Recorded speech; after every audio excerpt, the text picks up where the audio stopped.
Good morning, guys, and welcome to day 5 of your Fort Smith AMI packet.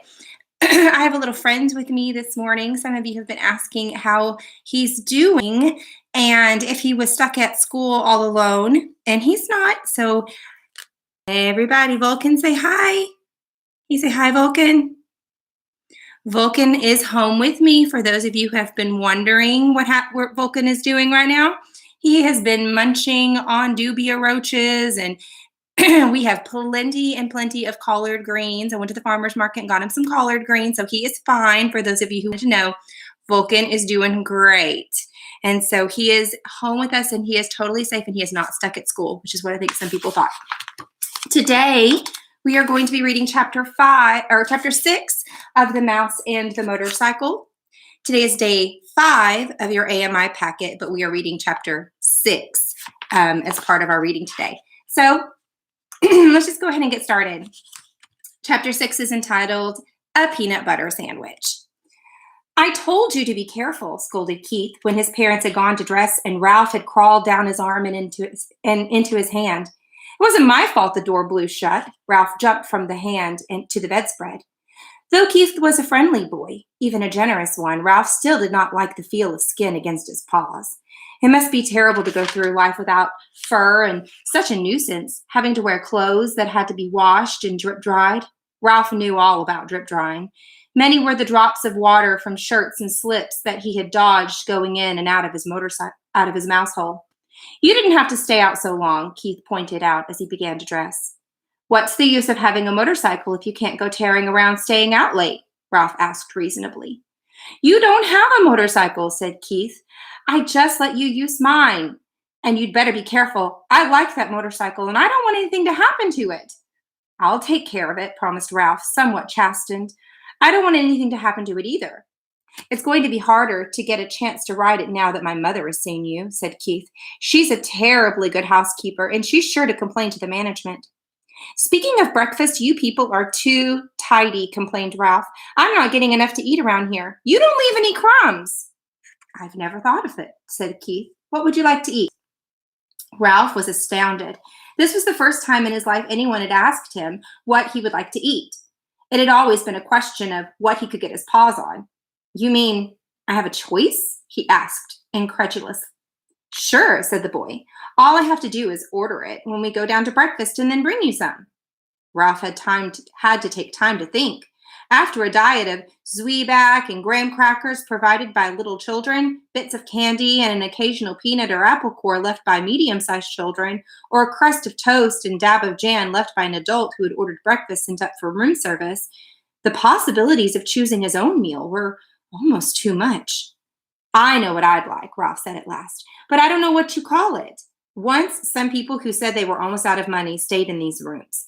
They had 4 children, all of them hungry, and they couldn't afford to go to the dining room, so they got some bread and spread it with something brown and out of a jar and put some more bread on top of that.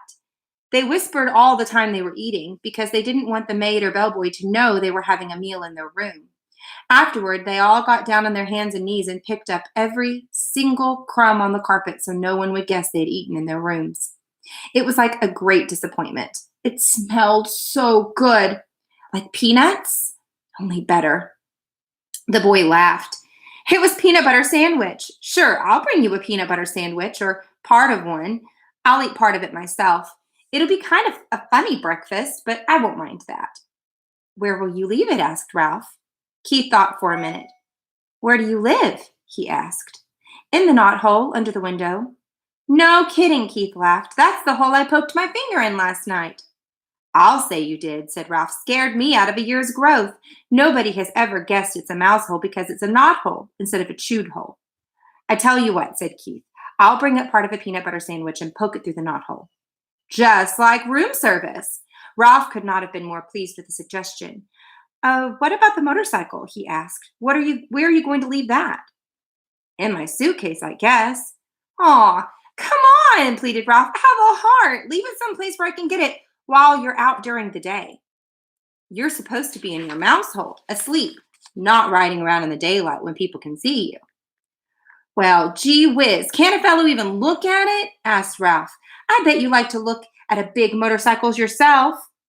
Yes, I do, admitted the boy. Well, I'll leave it back under the bed, like I said, but you promise not to ride it until after dark. Scout's honor. Ralph jumped off the bed and ran to the knothole. Ralph's home was furnished with a clutter of things people drop on the floor of hotel rooms. Bits of Kleenex, hair, ravelings. His mother was always planning to straighten it out, but she never got around to it. She was always too busy fussing and worrying. Now, as Ralph expected, she was dividing rye, crisp crumbs among his squeaky bunch of little brothers and sisters while she waited to scold him. Ralph, if I have told you once, I have told you 1,000 times, she began. Guess what? Interrupted Ralph in an attempt to change the subject. Somebody in 215 is going to bring us a real peanut butter sandwich. Ralph! Cried his frightened mother. You haven't been associating with people. Oh, he's just a boy, said Ralph, deciding to keep the complete story of the dangers and the glories of the past night to himself. He wouldn't hurt us. He likes mice.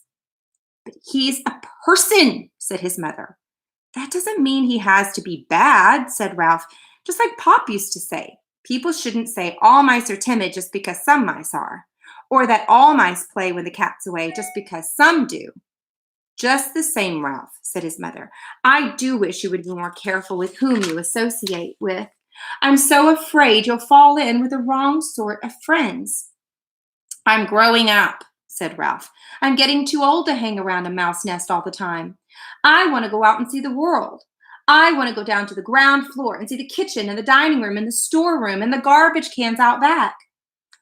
Oh, Ralph, cried his mother, not the ground floor, not all the way down there. You aren't old enough. Yes, I am, said Ralph stoutly. There's no telling what you might run into down there. Mouse traps, cats, poison. Why, out by the garbage cans, you might even be seen by an owl. I don't care, said Ralph. Someday I'm going downstairs. But think of the owls, Ralph, implored his mother. We moved into the hotel because of the owls. It was after your Uncle Leroy disappeared, and his bones were found in an owl pellet. The mother mouse's plea was interrupted by the sound of Keith returning to room 215. Now you'll see, said Ralph to his mother, and waited anxious lest his friend let him down. Sure enough, Keith came to the knothole. Psst, he whispered. Here it is. The waitress thought I was crazy ordering a peanut butter sandwich along with my cornflakes for breakfast, but here it is. He stuffed half a sandwich a bit at a time into the hole where Ralph seized the pieces and pulled them all the way through. Listen, we're going to be gone most of the day. The dining room is packing us a picnic lunch, and we're going to drive along some of the back roads and visit some old mining towns. Thanks a lot, Ralph managed to say with his mouth watering. Have fun. See you tonight, said Keith. Have a good day's sleep. Ralph's mother could not help being impressed with the sight of that peanut butter sandwich. Just like room service, she marveled. Why, it's a peanut butter and jelly sandwich, and it even has butter in it. I told you he would bring it. Ralph could not help boasting, even though his mouth was full. After sharing his feast with his squeaky little brothers and sisters, all of whom had trouble with peanut butter sticking to their teeth, Ralph curled up on a heap of shredded Kleenex and took a good, long nap. When he awoke refreshed, his first thought was of the motorcycle. He wondered if Keith really had remembered to leave it under the bed. He yawned and stretched and left by way of the knothole. Room 215 was just as Ralph had last seen it. The bed had not been made, and there were no fresh towels by the wash basin. Ralph ducked under the sheets and blankets that had tumbled off to one side of the bed, and there, in the dim light, he caught the gleam of chromium exhaust pipes. Keith had trusted him after all. He walked across the carpet and took hold of the hand grips once more. They felt just right in his paws, and he longed to be off speeding around the threadbare spots on the carpet. But a promise was a promise. Keith had kept his promise about peanut butter sandwich. Ralph would keep his about not riding the motorcycle in the daytime. He tried to satisfy himself by walking around the motorcycle in the dim light under the bed, admiring all over again the sleek design of the machine. Ralph was lost in admiration and daydreams of speed and power when suddenly The door opened and the maid entered. It was too late to make a dash for the mouse hole. The maid stripped the blankets from the sheets from the bed, shedding unwelcome light on Ralph and the motorcycle. Her feet in white sneakers moved lightly as she gathered up the sheets and pillowcases and towels and dropped them with a soft plop beside the open door. The next thing Ralph knew, he was hearing familiar and dreaded footsteps coming down the hall. Steps he had learned to fear when he was a tiny mouse. It was the head housekeeper, the woman who was in charge of all the maids in the hotel. He recognized her steps, and he recognized her shoes. Stout, sensible black Oxfords. Nothing was ever clean enough for the head housekeeper, and Ralph's whole family lived in dread lest she discover their mouse hole. Now he held his breath, hoping she would go on down the hall.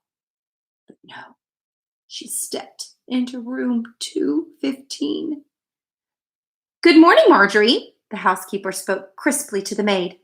"Be sure you clean 215 and 216 very thoroughly this morning. There has been a complaint from the guests. They suspect mice."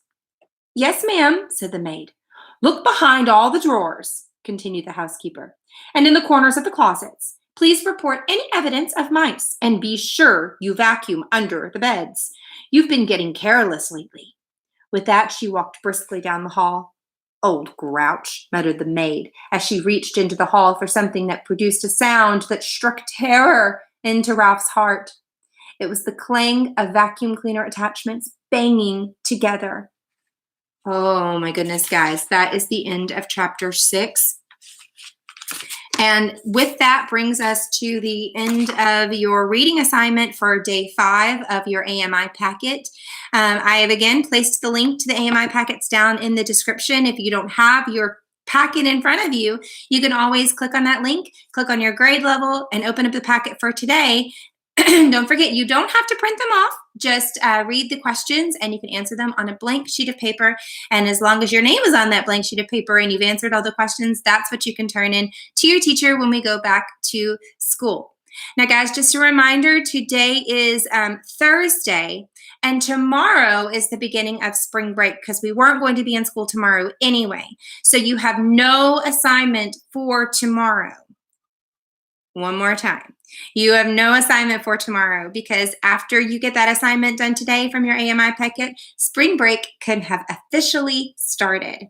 I hope to see you guys back at school on March the 30th, but if for some reason we're not at school on March the 30th, I will again go live at 10 a.m. to read the next chapter for day 6 of our AMI packets. All right, I'm going to sign off. Vulcan, you want to say bye? I think that's Vulcan's bye. All right, guys, have a great spring break. I can't wait to see you again.